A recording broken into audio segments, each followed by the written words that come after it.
I'm Melisa Idris. And I'm Sharaad Kuttan. You're watching Consider This, the show where we want you to consider and then reconsider what you know of the news of the day.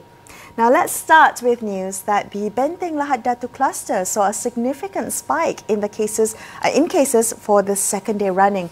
Now, according to the DG of Health, Dr. Nur Hisham Abdullah, there's been no community spread as yet. However, the cluster has been contained within the Lahad Datu District Police Station and Tawau Prison.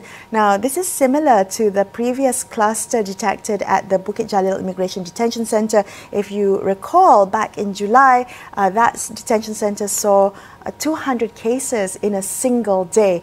Now, the index case, as a patient zero of the Benteng cluster, were 2 undocumented migrants that were detained at the Lahad Datu police station and later tested positive for COVID-19. So in his briefing today, Dr. Nur Hisham said, to quote him, "What is more important is we tighten our borders and step up efforts to trace undocumented migrants," end quote.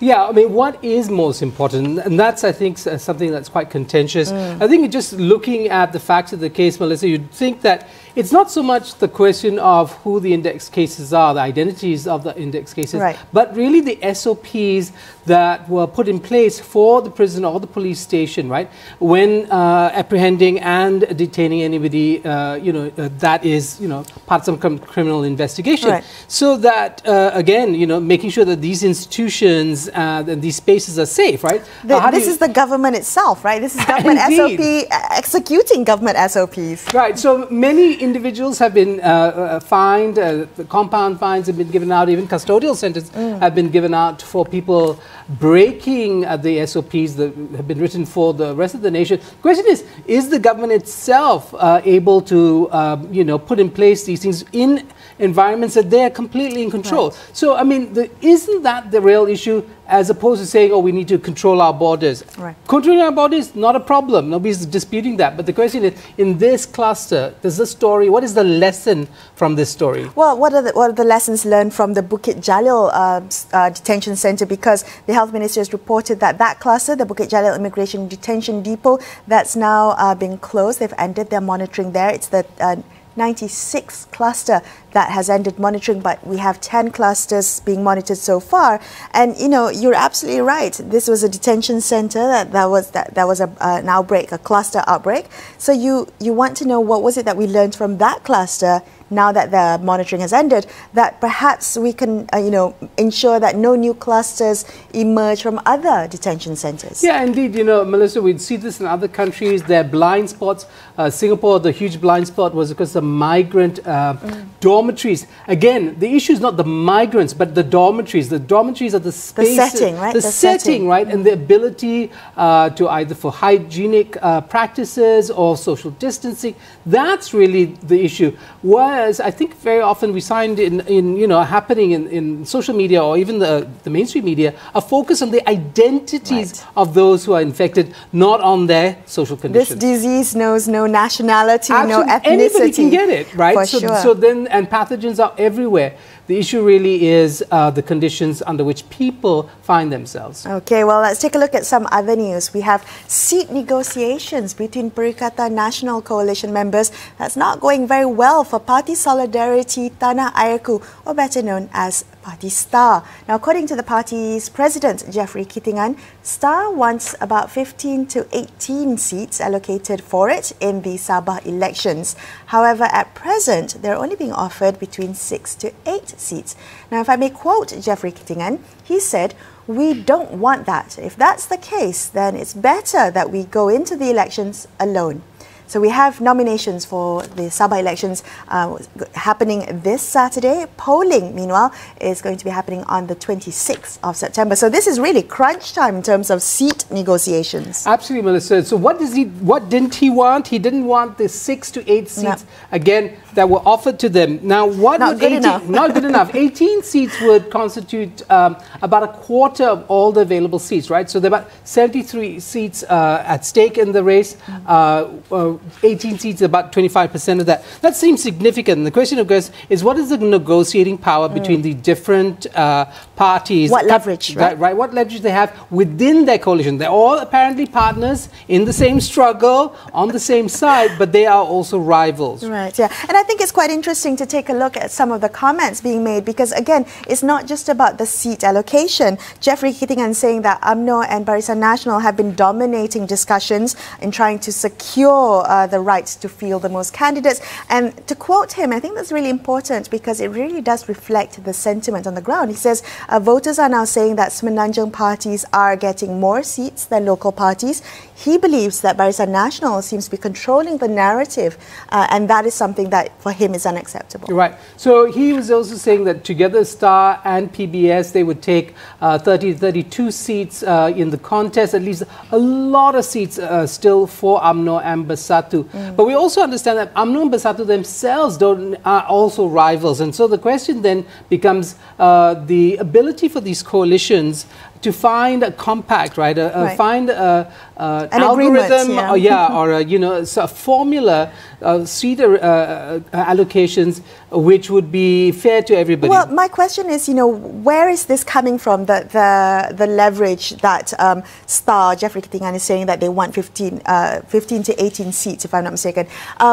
Because if you look historically during the 2018 elections, Star fielded about 20 Sabah Legislative Assembly candidates. They only won 2. So, whether or not they have the kind of the heft to be requesting that many seats is another question. Yeah, but also, Melissa, the analyst is saying that Star is quite popular within some Kadazan Dusun Murut areas, and therefore might be, and you see this in other coalitions, you might yourself might not be able to carry, all these seats, but together in a multi-ethnic, multi-confessional identity type coalition, you need all the different components. This is how Barisan Nasional worked, right? So the important thing is that there's a sense of what the overall configuration would look like.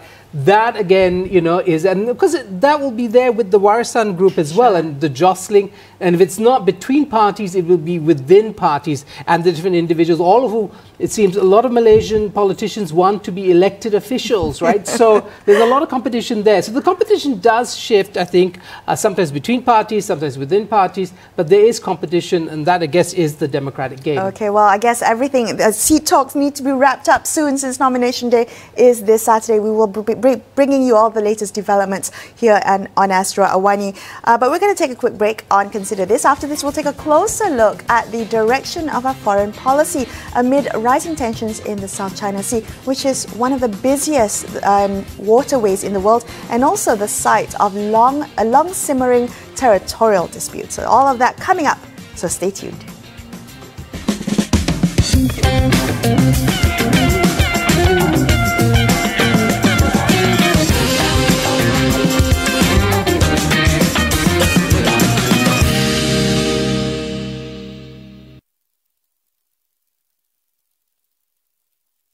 The war against COVID-19 is still on. It is our responsibility to adhere to all the regulations set by our Ministry of Health. We are in the era of a new norm. Face masks, social distancing, and also hand hygiene are just basics. We can do this together, and let's not take it easy. 19 is still out there. Let's do our part in following the SOPs in place so that we can break the transmission. Follow the 3 C's. Avoid closed conversations, avoid crowded spaces, and avoid confined spaces. We can beat this together. The war on COVID-19 is not over. We should not take this lightly. Let us ensure all steps are taken to avoid the spread of the virus, be it social distancing, hand hygiene, and wearing of the face mask. It's a new norm. Let's not slack. We can do this. We've done great so far, but the fight is far from over. We need to be vigilant to keep ourselves and others safe. Wear a mask, wash your hands, and when you're out, keep a safe distance. In fighting this virus, we can't relax, so don't be lax. We all know the war against COVID-19 is still on. It is our responsibility to adhere to all the regulations set by our Ministry of Health. We are in the era of a new norm. Face masks, social distancing, and also hand hygiene are just basics. We can do this together, and let's not take it easy. 19 is still out there. Let's do our part in following the SOPs in place so that we can break the transmission. Follow the 3 C's. Avoid closed conversations, avoid crowded spaces, and avoid confined spaces. We can beat this together. The war on COVID-19 is not over. We should not take this lightly. Let us ensure all steps are taken to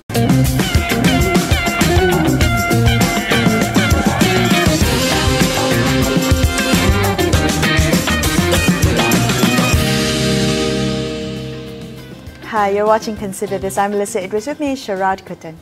Yesterday, Prime Minister Tan Sri Yassin met with China's visiting Defence Minister Wei Fenghe.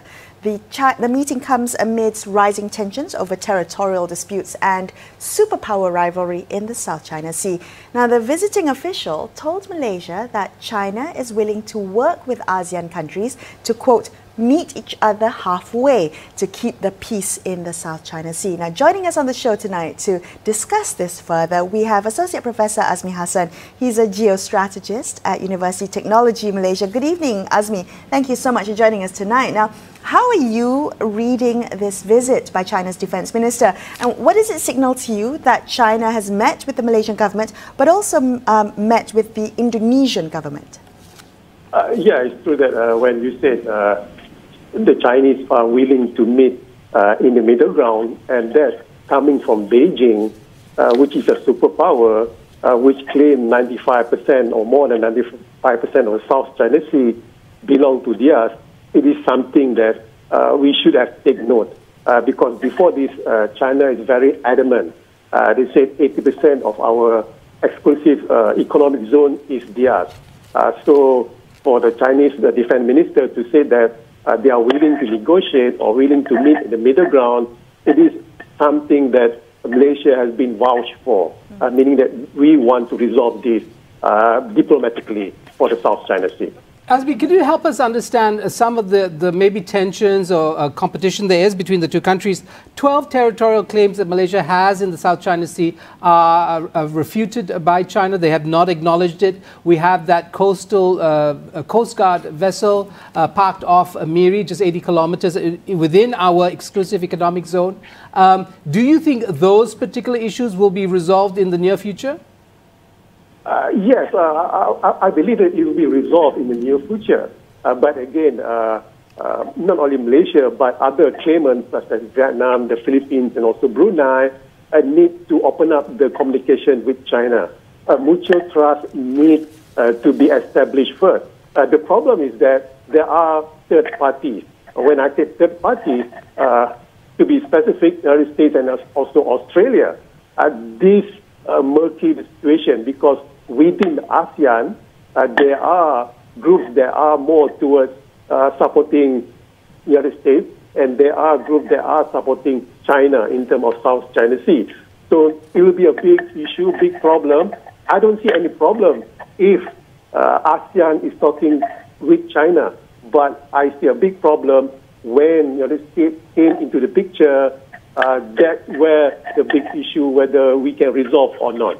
So if ASEAN is divided in its response, then where does Malaysia lie within the ASEAN grouping? Is it leading the formation of perhaps an ASEAN-wide response in response to the superpower rivalry? Yeah, that's very interesting, because we know where the Philippines stands, we know Vietnam stands, and also basically we know where Brunei stands in terms of whether they are with the United States or with China. But for Malaysia, we are basically right in the middle. Let me take an example. 2 months ago, Petronas contracted a ship, West Capella, to do some work in our EEZ,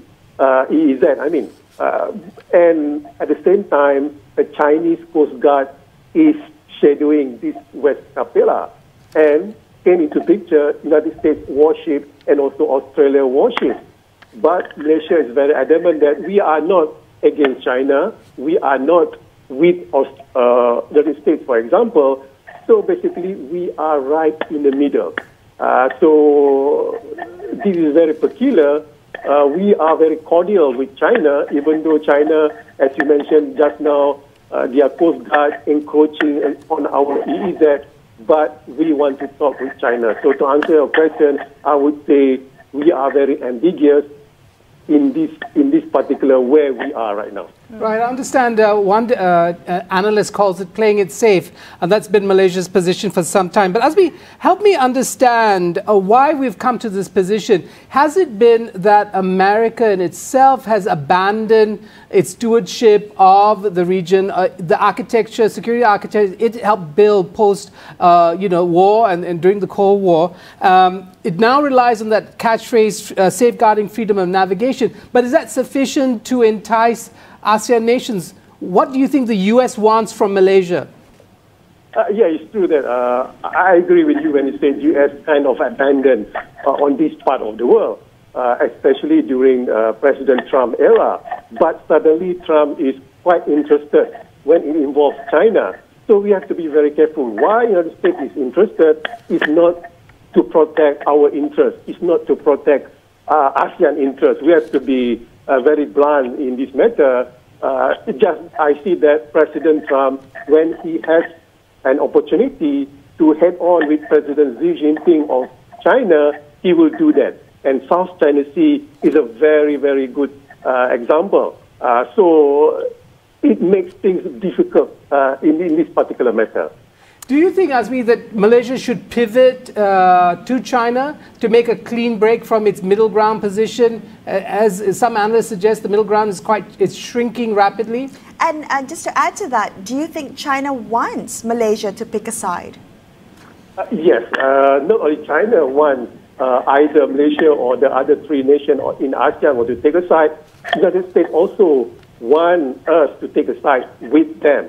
But to answer your question, if I'm the foreign minister, I would say Malaysia will not take sides, but stand on a neutral ground, but we will take sides in any event that gave an opportunity to Malaysia. It gave a benefit to Malaysia. So at the current time, we are still in the middle ground. We are not either with China. We are not either with the United States. And I like that kind of foreign policy. It's very ambiguous. And we will jump to the opportunity when the opportunity arises. Oh, that's interesting. All right. Thank you so much for speaking with us tonight, Azmi. Appreciate your time and your insights. We're going to take a quick break, but after this, we'll come back with more on this topic on Consider This. Stay tuned.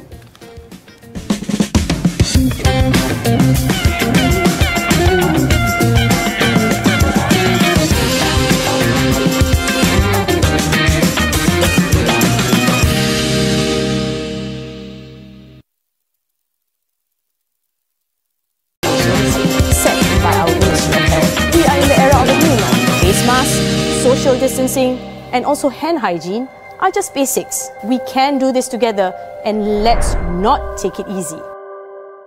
COVID-19 is still out there. Let's do our part in following the SOPs in place so that we can break the transmission. Follow the 3 C's. Avoid closed conversations, avoid crowded spaces, and avoid confined spaces. We can beat this together. The war on COVID-19 is not over. We should not take this lightly.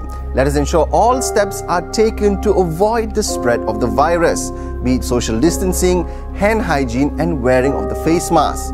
It's a new norm. Let's not slack. We can do this. We've done great so far, but the fight is far from over. We need to be vigilant to keep ourselves and others safe. Wear a mask, wash your hands, and when you're out, keep a safe distance. In fighting this virus, we can't relax, so don't be lax. No, the war against COVID-19 is still on. It is our responsibility to adhere to all the regulations set by our Ministry of Health. We are in the era of a new norm. Face masks, social distancing, and also hand hygiene are just basics. We can do this together, and let's not take it easy. COVID-19 is still out there. Let's do our part in following the SOPs in place so that we can break the transmission. Follow the 3 C's. Avoid closed conversations, avoid crowded spaces, and avoid confined spaces. We can beat this together. The war on COVID-19 is not over. We should not take this lightly. Let us ensure all steps are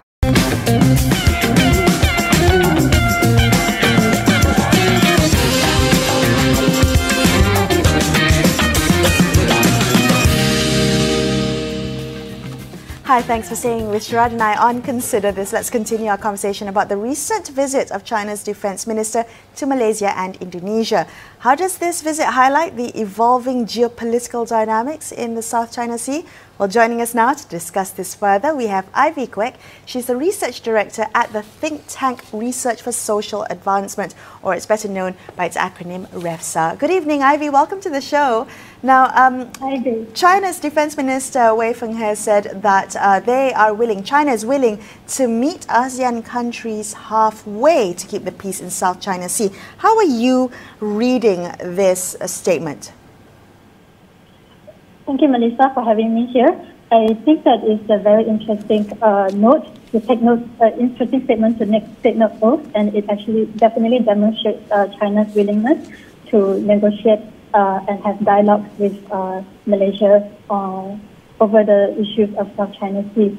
Malaysia is a very important partner of China, and for the matter of fact, Southeast Asia as well. It is important that China have a good relation with Southeast Asia and Malaysia, and to seek a peaceful resolution on the issues of South China Sea.